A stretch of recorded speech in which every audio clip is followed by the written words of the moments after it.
Hello, I am Anna Imagination with the Healing Garden. I'm going to try something different that I have never done before. I'm going to talk to you about love.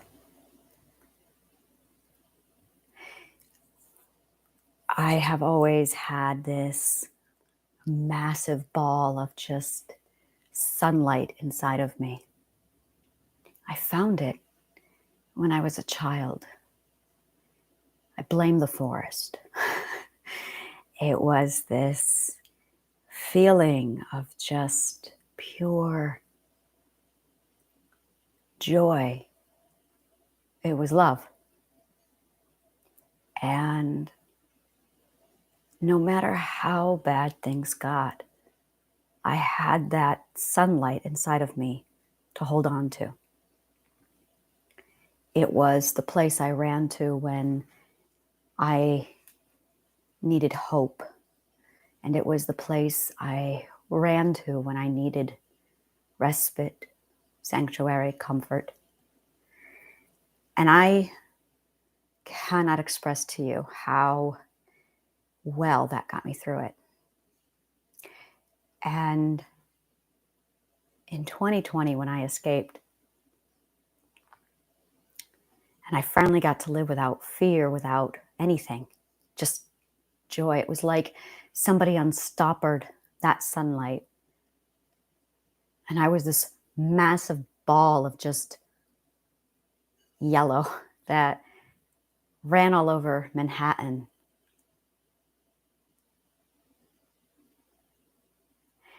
And I got to this one point where no matter where I was or what I was doing, I was just completely siphoned into that sunlight.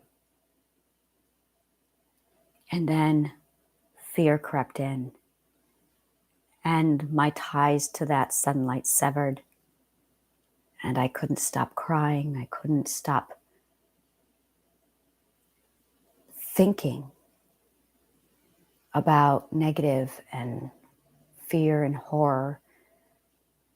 And all I wanted was my sunlight back. And I watched my fear literally transfer as if it were contagious to the person I loved more than anything. I watched it affect my family, my children, everything, like a black shadow that just consumed. I remember when I was a child, people would talk to me and they would be so condescending. And whenever they talked to me with that condescending tone, like I was stupid or incompetent, I remember it transferred a feeling into me that mirrored the emotion they were speaking with. That got me thinking. That got me thinking that if I spoke to somebody with a different tone, they would respond differently. So I began experimenting. When I had children, I have three, I never spoke to them like they were infants. I never spoke to them like they were 4 years old. I never spoke down to my children. I never used baby talk. I never avoided big words. I never treated them like they were stupid. I talked to my children like they were equal to me. I had a lot of people reprimand me for this, telling me that it was too much for them. I needed to dumb it down for them. And I went to bat very adamantly, defending my perspective and telling them to fuck off. To this day, my three children speak to me as if we're equals. There was never a pecking order with my children and I. There was never a hierarchy. There was never, I'm your mother, that's why. That kind of bullshit, I don't use that. There was never me reminding them that they were beneath me. They were my equal. And I made it very clear to them that their rights were just as important as mine. This whole honor thy mother and father bullshit is bullshit. I don't cater to hierarchy bullshit. And that starts with my children. Just because they're not as wise or they haven't read as many books because they're 5, just because they couldn't read or couldn't walk or couldn't talk, did not mean they were less than me. And they certainly did not need reminding that they were less than me. So I started with my children. I believe that words transfer energy. I believe that words transfer the emotion we choose. I believe very strongly in the power of words. I would sit down with Edgar Allan Poe and sink into his words.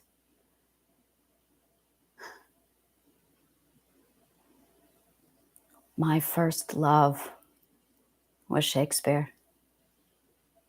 And I was so enamored. I literally was in love with Shakespeare for a while. I mean, passion, love. To pick up a book by Edgar Allan Poe was like I was stepping into my lover's arms. And he had been dead for 200 years. And this man who lived 200 years ago put onto paper words that when I read them, they would just completely envelop my soul, and I fell in love with him so hard. Beethoven, too. His words, his notes just wrapped around my heart and soul like. And Puccini. If my soul had sound, it would be Puccini. To this day, there is this place in New York City called Bethesda Fountain. It's in the middle of Central Park. It is my favorite place in the whole world. Bethesda Fountain is where I first danced with my love on his birthday. He literally and metaphorically swept me off my feet. And there are pictures to prove it.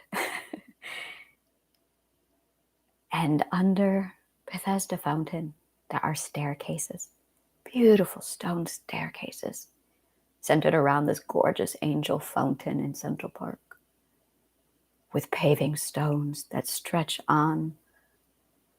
It's so beautiful. And there are these massive stone structures underneath the stairs with the most beautiful acoustics right outside of the fountain. A dear friend of mine sits in there with his guitar and he plays. And every now and then, there will be a lady who stands within those areas and she sings Puccini. I was with my love the first time we were through there and she was singing. I have seen her maybe a dozen times and I will see her again. And every time that woman sings, O mio bambino caro, I cry. It's the most beautiful sound in the world.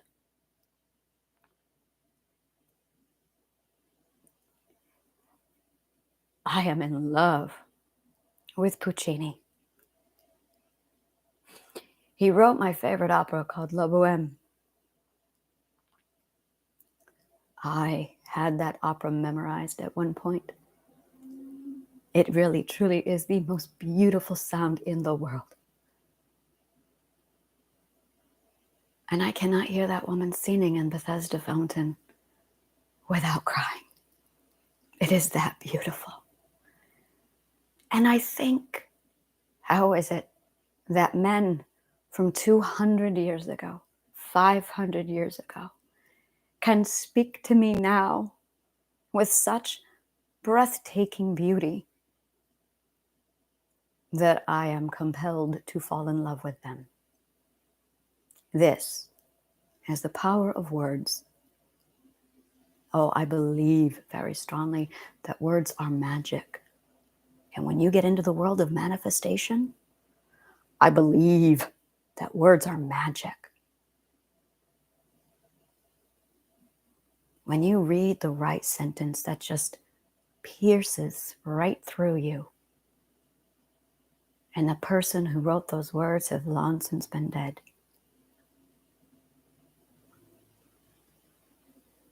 it's so beautiful.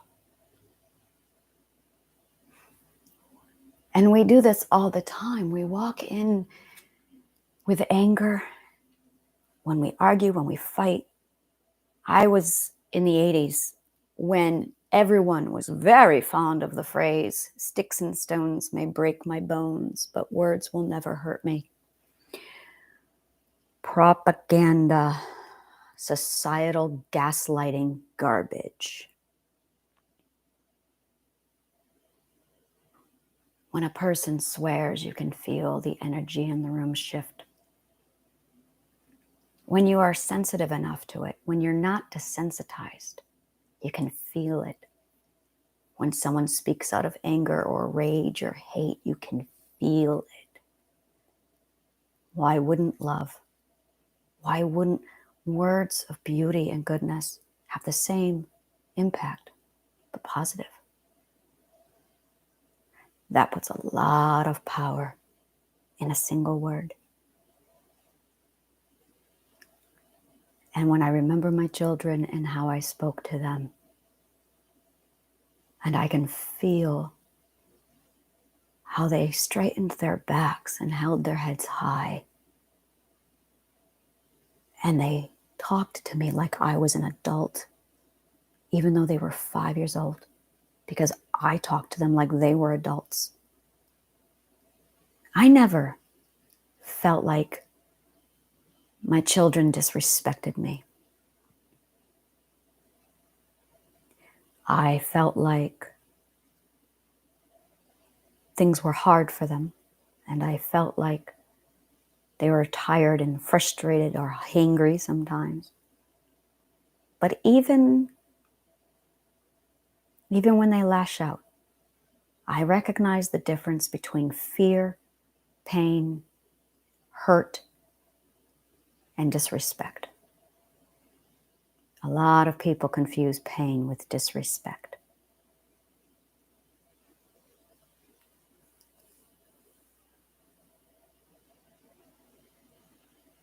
There is a precision to words. It is a very delicate art form. Very delicate.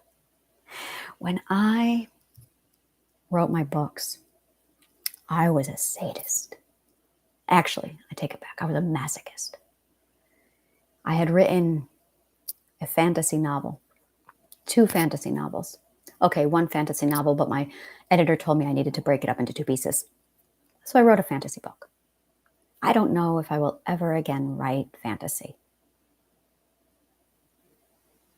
Writing that book consumed me. I became it. I sank into those words, and I could not get out. So when I finished writing that book, I thought the best person to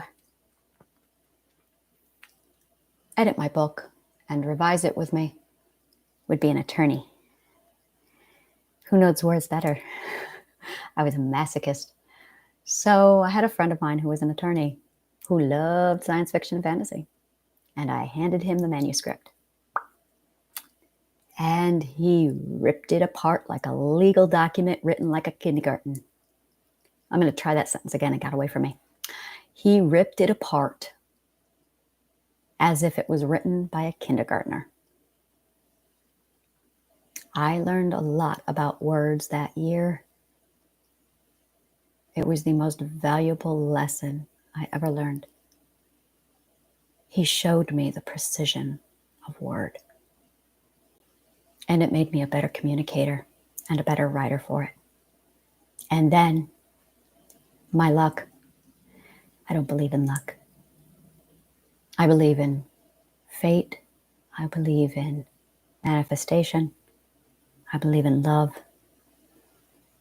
I believe in the energy. I don't believe in luck or consequences. I fell in love with somebody who had the skills of precision just as much as that attorney.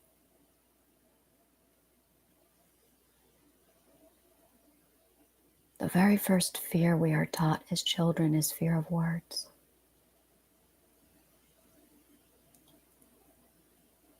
Because these are the people who learn that if they speak words, they'll be hurt.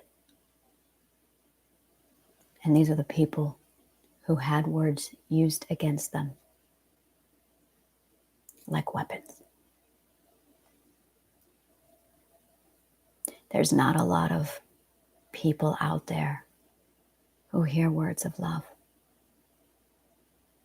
There's not a lot of people out there who hear love. And there is a point of healing. When you heal, you get to this one place where fear stops to exist. And when fear stops existing, the only thing left is love. And it fills you up and consumes you with this constant sunlight that just pulses right through your body. And there is so much love. It doesn't hurt. You just feel this radiating power. And you don't know how to control it or siphon it. You feel like Iron Man with that thing in his chest, and you're just standing there and it's just beaming out this ray of power. Energy. That's what power is. It's just energy. And there's a lot of people who use words to manipulate the energy. I call that a bastardization of words. People talk about manifestation. They talk about karma. And I'm going to try and explain this to you the way I see it. There is a bank account in the energy pool. And we're all linked to it. And if you want to make a withdrawal from that bank account, you have to put money, let's use a different word, energy into it. Now, if you put energy into that energy pool, you're going to have a positive bank account. So that when you go to make a withdrawal, you will actually have a surplus to withdraw from. Now, the energy pool is a living, conscientious thing. Oh, it's very, very conscious. It is sentient. They will figure this out eventually. But the energy pool is sentient. It very much is sentient.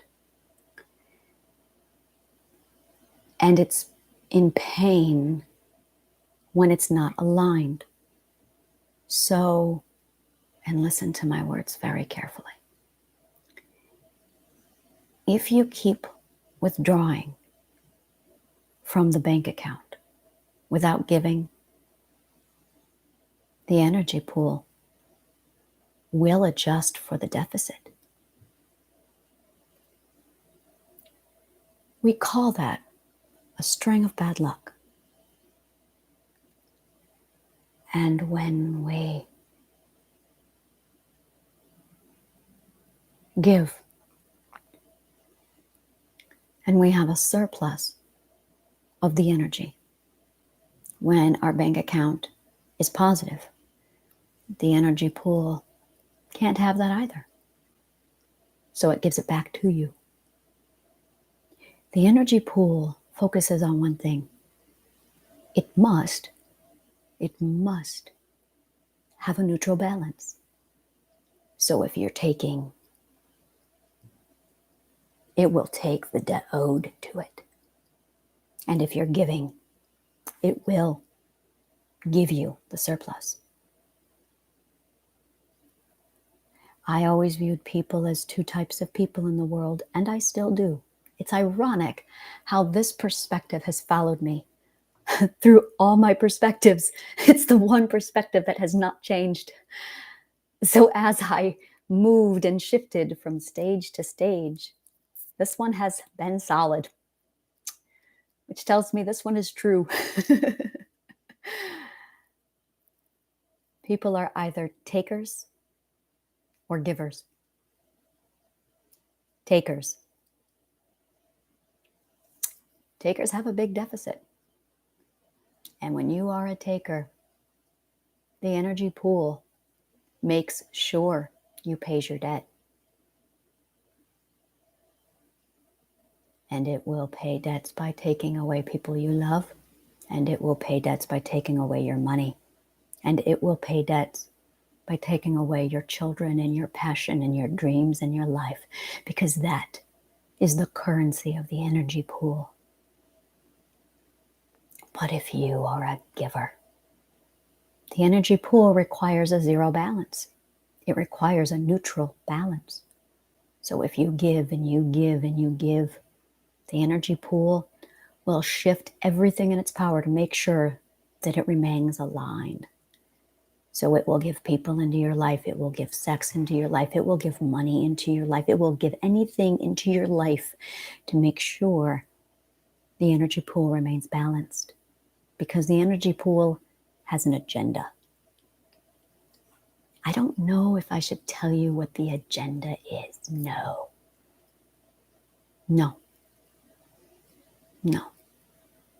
You get to level 8. You get to stage 8 perspective. That's privileged information. And I'm saying that because I don't know if some of the information that you receive when you get to stage 8 is safe for everybody to have. Because not everybody is good. There's a lot of bad people in the world. People try and rape the energy pool. That's when you try and take more than you have in your bank account. Those are the people who try and manifest without giving. Those are the people who try and get and manipulate the energy without contributing to it. That's what raping is. And believe me, do I know what rape is? It took me a long time to figure out what rape is.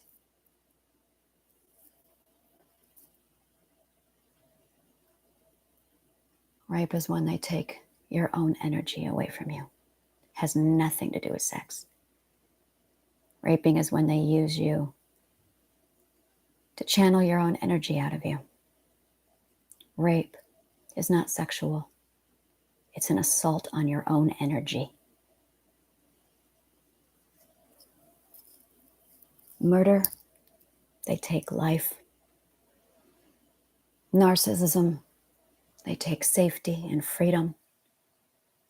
Rape, they take your energy.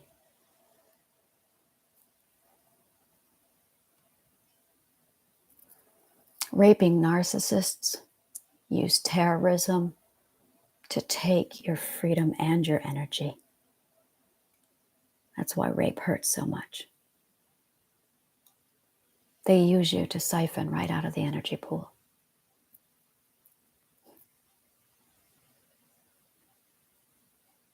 Once I realized that, I was able to understand what Sex is.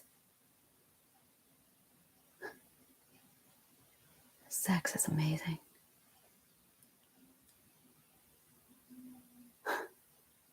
Took me a long time to figure it out. Sex, when it's done properly, is the only time in the entire world when you can fully step into the world of simultaneous giving, receiving, love, and gratitude. But intent is how energy works. Intent is how energy works. God, is it so beautiful. If you intend to hurt somebody, you are making a withdrawal on that energy pool. If you intend to help people, you are making a deposit into the energy pool. Once you have a deposit made, once you have a surplus in your bank account, then, and only then, can you manifest. Manifestation is just making that withdrawal on the bank account. That's what people don't know. They think it's manipulation of words. They think, oh, well, I'm going to say it and I'm going to believe it. And they confuse it with faith. No. Faith is just a positive deposit. It's just a positive deposit into the energy pool. So if you walk around with your faith and you're a taker, you will never manifest. Emotions are energy. Emotions link us to the energy pool. Words are the tool in which we siphon the energy into the pool and pull them out. Oh, step into my mind with me and I will show you what I see. I can use words to take people by the hand and just pull them right into my mind. And then I can just show you everything I see.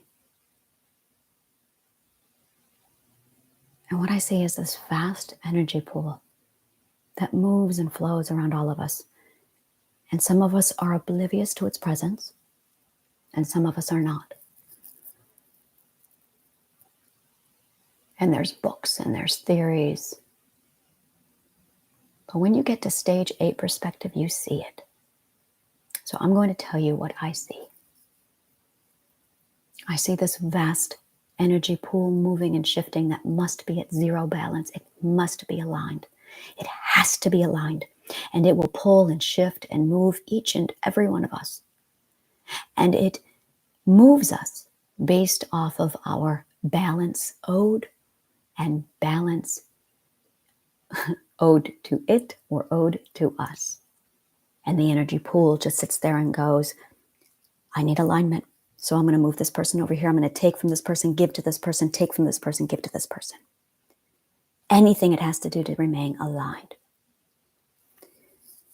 And words and actions feed the energy pool or take away from it.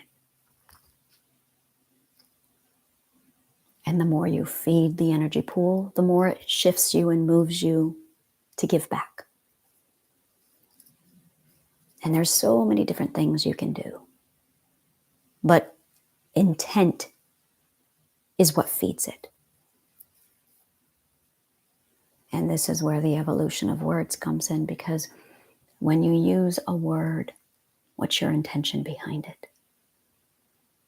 Now, if you speak in love and if you speak in positive energy, you are contributing to the energy pool. You are putting a positive balance into your account. You have to be a giver. People think it's love and people think it's gratitude and people think it's... There are only 2 emotions, people. There are only 2 emotions, fear and love. and all of the emotions, gratitude, dreams, imagination, hope, gentleness, tenderness. That's all love-based. Receiving is love-based, self-love. Gratitude is love-based. Happiness is love-based. Taking is fear-based. Hate is fear-based. Grief, sadness is love-based. So you can be sad and still make a contribution. You can grieve and make a contribution.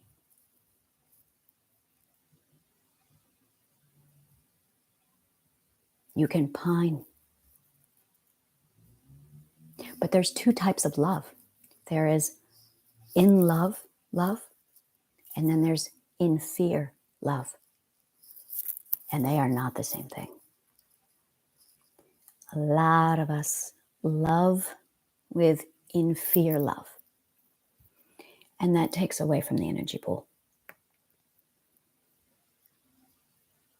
When you love in love, without any intent of getting anything back in return, when you love just for the sake of loving, when you love just because loving somebody is all you need, that's love. You don't need anything in return. Just loving them is enough. This is a very rare type of love.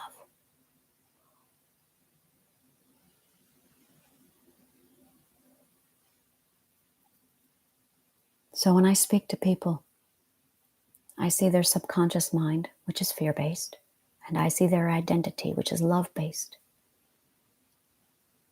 And I mastered the art of subconscious mind so well that when someone talks to me with a subconscious mind, I know it.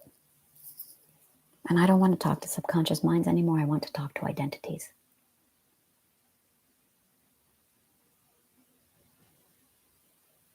That's where vulnerability is.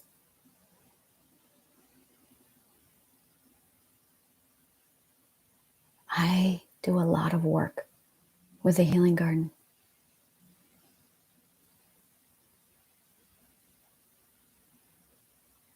I wish I could have all the people just listen to what I have to say so I could show them the world I see, so I could teach them. I'm not special. I am not an accident of the universe. I am not unique or different. I chose on purpose to become this. The way I am was deliberate.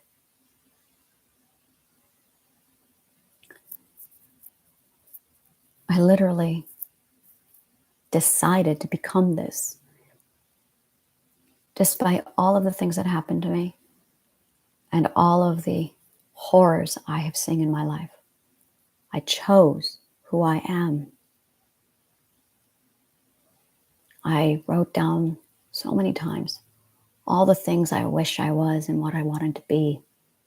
And then I came up with a plan to become them.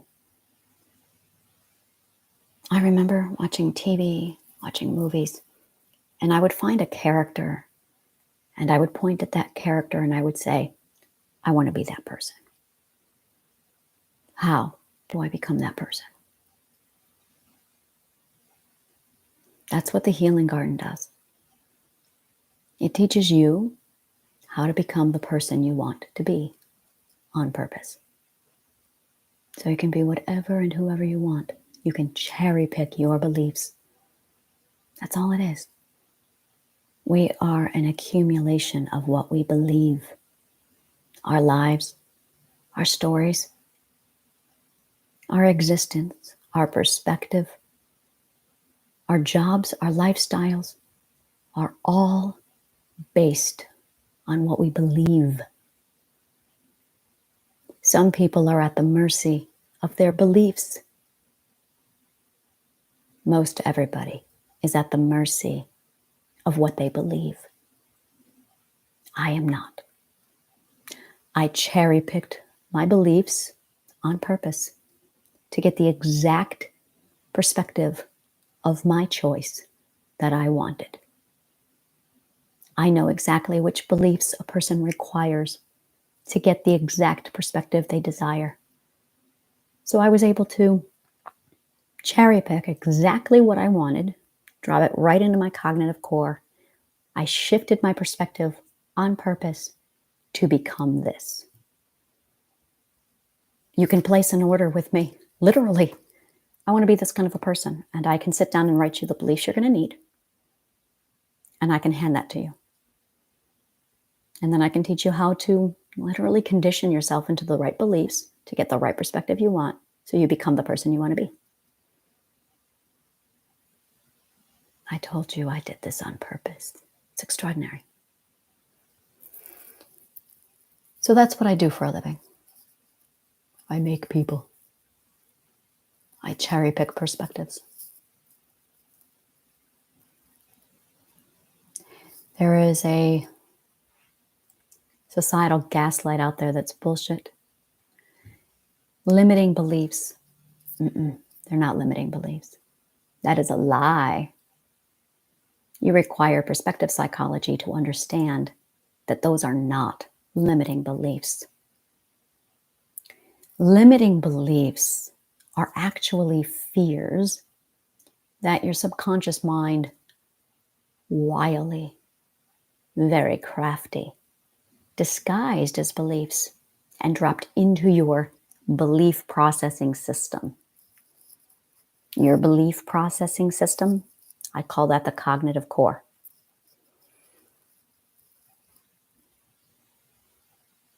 So you have fears embedded into your belief system, acting like beliefs, but they're fears.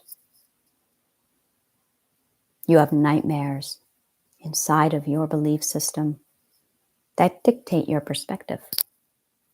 And I know how to recognize them and pull them out. I know how to put a belief inside of you that is stronger than your fear. So your fear will just get rejected. It is a very powerful tool. This is how I want to help people. This is how I love helping people. I believe it can be done to completion in less than 4 months. I believe this. I know it. If you're interested, start with my quiz on my website, anashealinggarden.org. Then just follow the instructions and we'll be in touch. So whenever you do anything, it's all about your intent.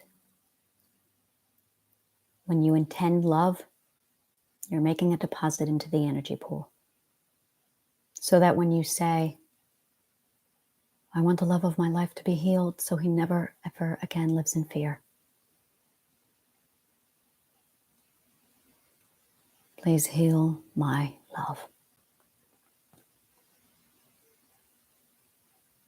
Yeah, I make deposits into the energy pool so I can make withdrawals and give it to people.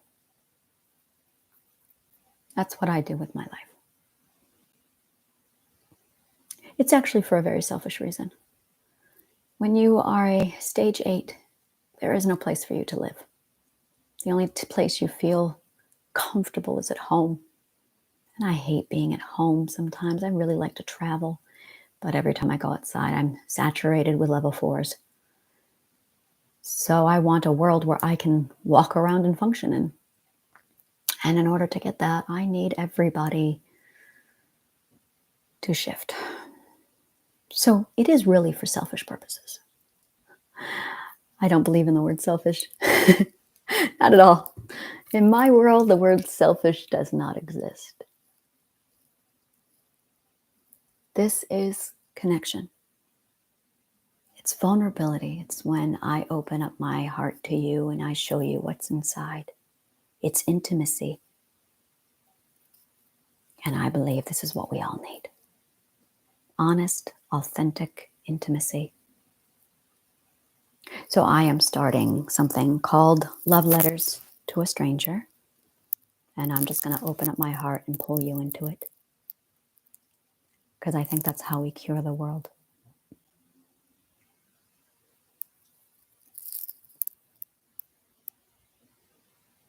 And I think in all the podcasts that I've done, and all the classes and all the meditation I've done, and all the books and everything that I've written, this, Love Letters to a Stranger, is my final destination. I think this is where I've been trying to get to all my life. To this moment where I finally had the mental capacity, the vulnerability, the trust to sit down with you and say hi. We're strangers, and I am in love with you. Because for me, in my perspective, I absolutely see us all in that energy pool together. And we are connected, which means you are part of me.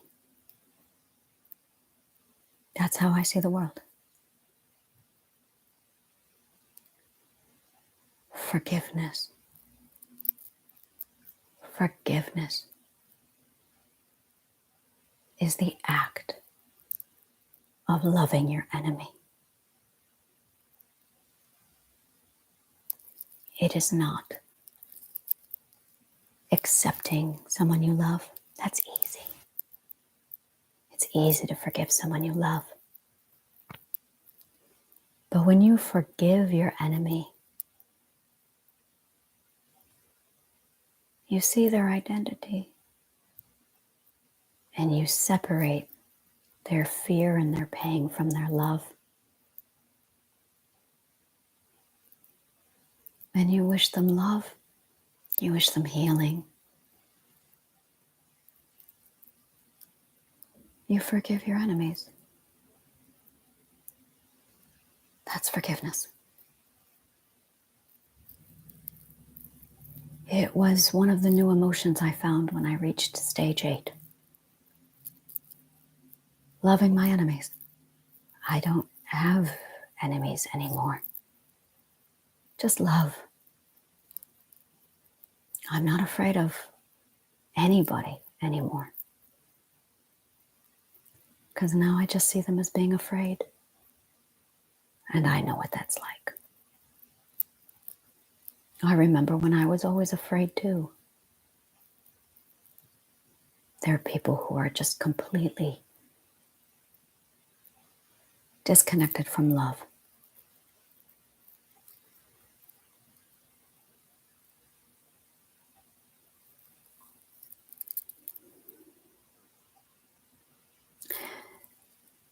Thank you for joining me.